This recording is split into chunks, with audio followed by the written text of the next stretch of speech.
हृदय रोगियों के लिए अब हार्ट की सर्जरी कराना आसान हो गया है।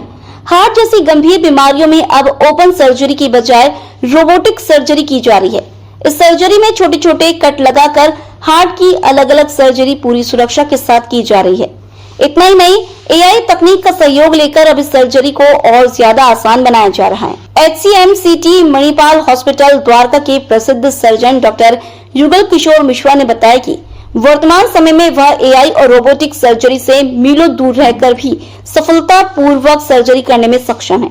इतना ही नहीं, उन्होंने इस तरह की कई सर्जरी को सफलता पूर्वक किया है। उन्होंने प्रेस कॉन्फ्रेंस में बताया कि अब हार्ट की सर्जरी करना पहले से काफी आसान हो चुका है और मरीज को कम दिनों में छुट्टी भी मिल जाती है और वो अपना काम भी कर सकता है।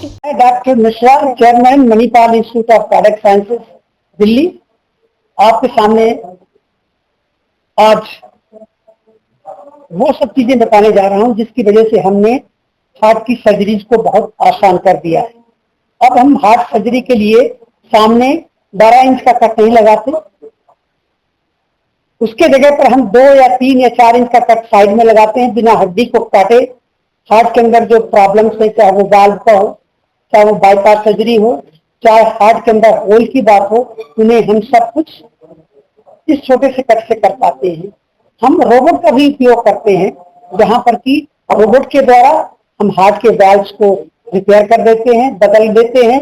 बाईपास सर्जरी के लिए हम आर्टरीज को निकाल लेते हैं और जो हार्ट के अंदर जो छेद होते हैं उनको भी हम रोबोट के द्वारा बंद कर पाते हैं। कितना समय लगता है सर ये रोबोट की सर्जरी में हमें 5 से 6 घंटे का लगता है, डिपेंड करता है कि वो कितनी कॉम्प्लिकेटेड सर्जरी है। और जैसा कि सब लोग जानते हैं कि आज के जमाने में कोई भी आदमी 3 महीने का रेस्ट नहीं करना चाहेगा हार्ट सर्जरी के बाद में। तो अब ये एग्जांपल है कि हम 3 से 4 हफ्ते के अंदर मरीजों को वापस उनके काम में भेज देते हैं। इसमें ब्लड लॉस कम होता है, कॉस्मेटिकली सुपीरियर है कि खर्च बहुत ज्यादा नहीं लगता है, और सबसे इम्पोर्टेंट चीज ये है कि वो अपने काम में 3 हफ्ते के अंदर लग जाता है, वो अपनी कमाई करना शुरू कर देता है। तो बात करें इसके खर्चे की, तो पहले खर्चा डेफिनेटली देखिए, यदि आप टोटल खर्चा निकालें कि एक व्यक्ति जिसमें कि हम ब्लड भी लगाएंगे, एक व्यक्ति जो 3 महीने तक बैठा रहेगा, उसके कंपेरिजन में यदि वो 1 महीने के बाद काम पे लग जाएगा तो 2 महीने की तनख्वाह उसकी आ गई।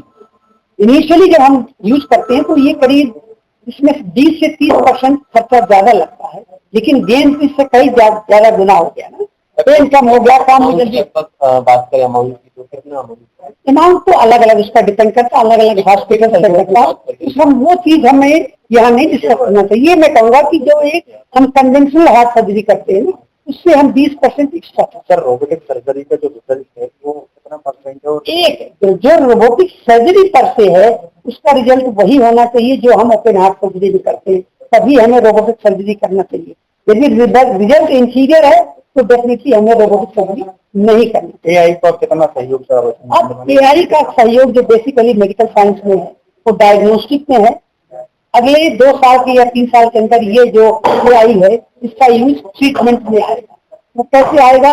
नैनो टेक्नोलॉजी आएगी, एआई आएगा, और उसमें जो इंस्ट्रूमेंटेशन आज है उनमें उनको इनकॉर्पोरेट करेंगे और उनको डाटा के बेस के अनुसार जो डाटा मेन चीज डाटा, वो डाटा जो अवेलेबल रहेगा उसके हिसाब से ये जो रोबोट जैसे इंस्ट्रूमेंट है इनकी इफिशिएंसी बहुत कई गुना ज्यादा बढ़ जाएगी।